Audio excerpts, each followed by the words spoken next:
Hey guys, welcome to what I've decided to call Tarot with me, MysticEve. I kind of felt the need to shift this channel. The last video I was just not really happy with, and I realized that the vlog style was getting, I don't know, I just wasn't happy with it. So I felt the need to separate this channel with my vlog of Nothing But a Backpack and a Baby, which is my spiritual journal, starting from literally having nothing but a backpack and a baby. So with this channel, I'm going to focus more on tarot and esoteric information. Now, I have been doing tarot, my entire life, since I was like 14. My brother also, who was older, 2 years older, did tarot for many years. And growing up, we both studied occultism, esoteric information, tarot, for as long as I can remember. The words occult and symbology basically go hand in hand.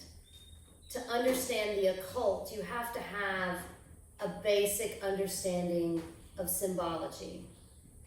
Now, symbology, to understand, you have to have a developed imagination. Symbology isn't a language that you learn through the alphabet and mental studies. It's a language of the gods, which is the energy behind the veil. It's interpreted through something that's untangible, that's beyond mental, that's intuition, that is a feeling that arises when you see a symbol. Now, symbology, just like any understanding, is very unique to the individual. Your understanding of a book is going to be completely different than my understanding of a book.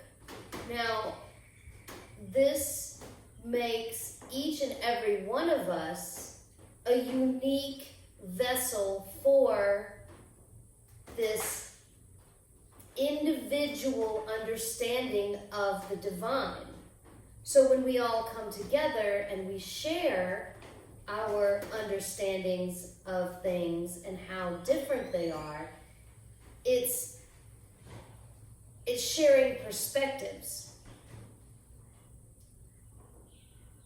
So when we're using the tarot, we're tapping into the subconscious mind of the divine, but through our own unique interpretation. Now, a lot of people kind of think of the tarot as like a Ouija board or a game. And it kind of was moving in that direction in the 18th century in Europe. And, tarot is much older than that. And it is using numerology and symbolism as that divination. There are 4 keys to understanding the tarot. And really, the psychological mind, 4 important keys.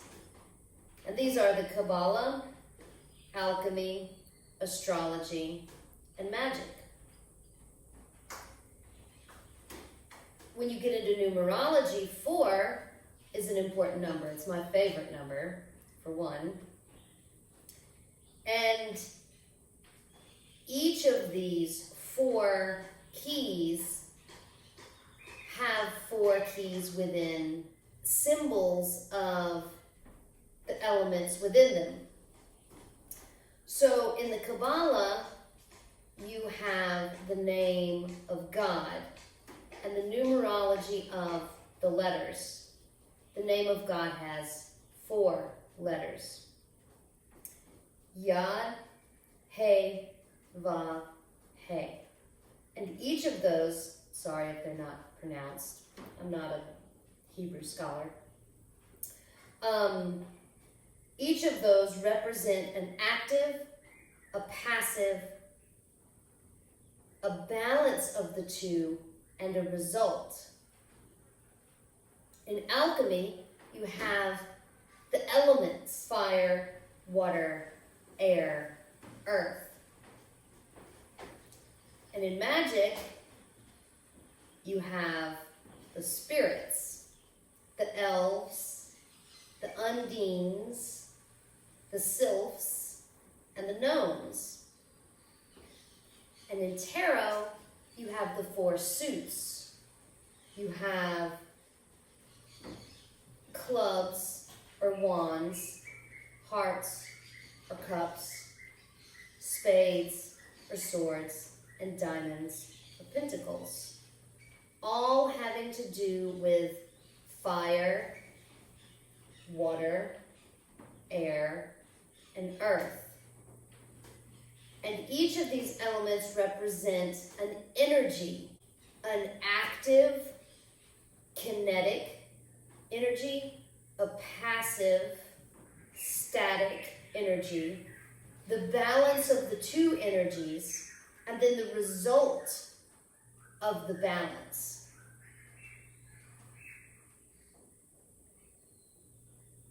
In the Emerald Tablets, the number 4 is called the door, or it's alluded to.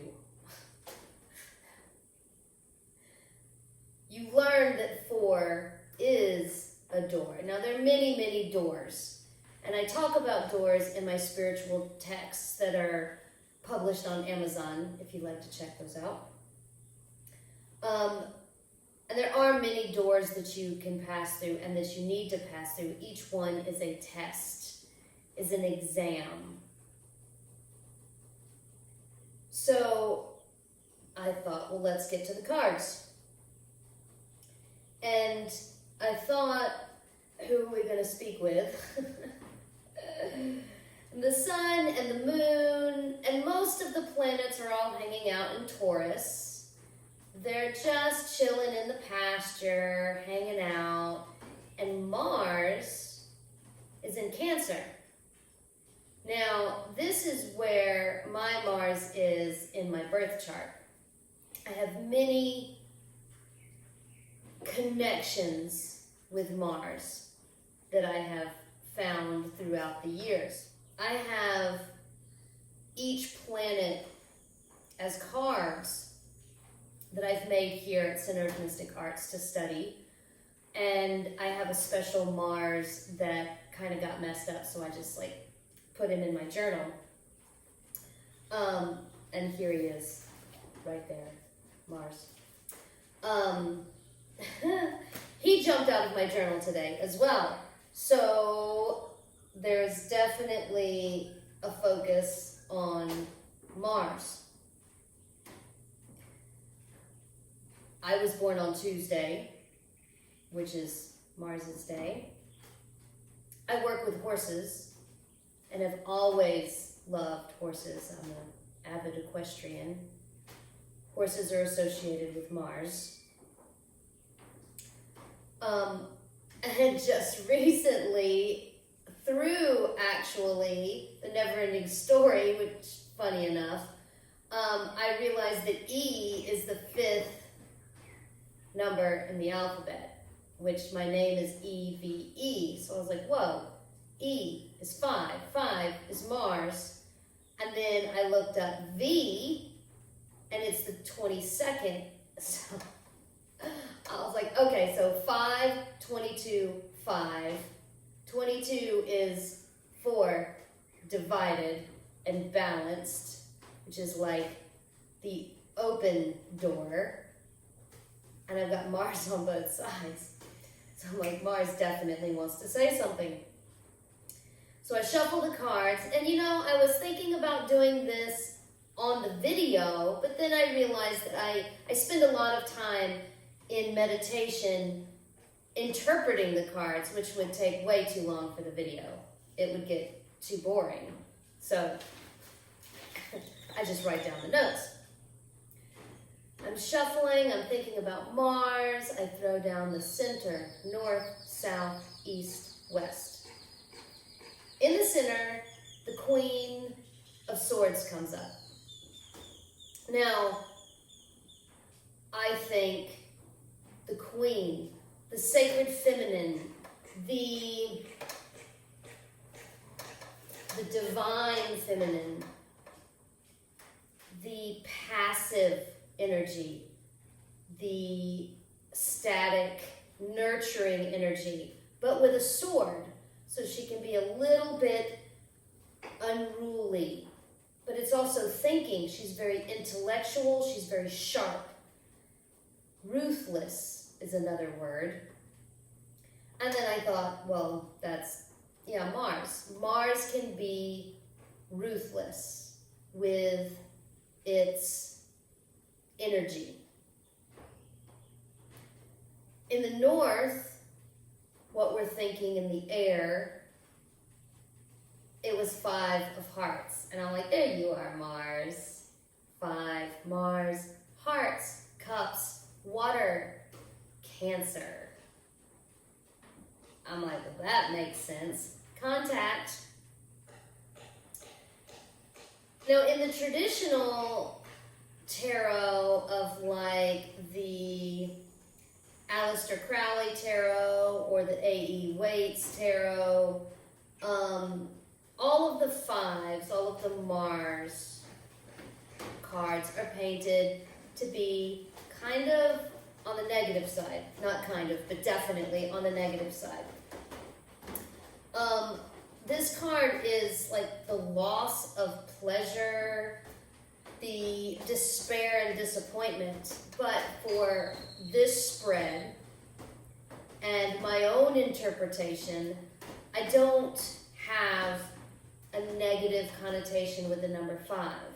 I think that it's actually unbalanced now with too much negativity. So, and it also made me think of Mars in Cancer. Mars is fire and kinetic, and Cancer is watery and static and more home energy. So moving along, let's see what's in the south. It's 6 of Wands, 6 of fire. 6 is the divine number. It is 3 squared, which when you think of 3 is the triangle, squared, put a square around it. If you put a dot in the middle of that triangle, you have the symbol of the connection between the divine, God, man, humans, Homo sapiens, and existence. The sacred Trinity squared. And I thought that fire is that active force in the south.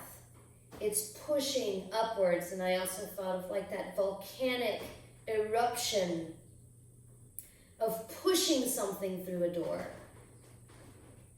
It has to have that motion. We're grounded in that motion, in that particular exam or that test that we're going through. So what's in the east? 5 of diamonds or pentacles. And I was like, oh, there's Mars again. The 5 Mars coming up over the hill, holding the world, holding Earth, holding humans. And again with number 5 in the traditional deck, painted out to be a negative. This is like loss of material possessions. But, you know, when you think about Mars, the planet, and what the Mars energy is, it is painted in this society to be negative. It's the god of war, sexual passion, animal instinct. It's the sex drive, it's aggression, it's punishment. And I've said this before in another video, but it is, Mars has a very bad reputation. And I don't think,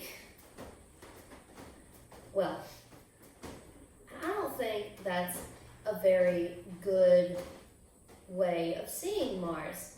If we want to have balance in this world, the key at this point is balancing out Mars, the energy of Mars. Mars needs our love, because you can't fight hatred with hatred. My grandmother taught me that. You fight hatred with love. You fight an unbalanced, angry, pissed off, aggressive, animal instinct Mars with love and compassion. So what do we have in the West on the other side? At the end of the day, we have 8 of diamonds, or pentacles. There's another pinnacle. And 8, it just instantly, 8 is the motion. It's the movement. If you have Mars in the east coming up with the world, then at the end of the day, you have the movement of the balance. And I thought of that kinetic Martian energy pushing us through the door, pushing that unbalanced energy into balance, or lifting it into balance. And I looked at the spread, and I realized that we have all the elements. We have air in the center. We have fire in the south to push up. We have water in the sky, which is vapor. It is the wind carrying the water. It is the combination of the 2 dualities. And on both sides, on the right and the left, on the east and the west, we have Earth grounding us, balancing us. So it felt really good. And I definitely felt like there's a lot of wonderful messages that I hope you receive and I hope you enjoyed. Thank you so much for watching. Please like and subscribe, and don't forget about the Patreon account. If you're interested, I'm going to be putting exclusive videos in there, and with a donation you can receive birth chart readings, and also the surprise link in the description below helps me out, and it's a surprise. See what it is. If you like it, if it's cool, write a comment. If you have a question that you would like to ask the tarot that is speaking through me as a channel, let me know in the comments. I'd love to start getting that going. So, thank you so much. Walk in love and light. Until next time. Ciao.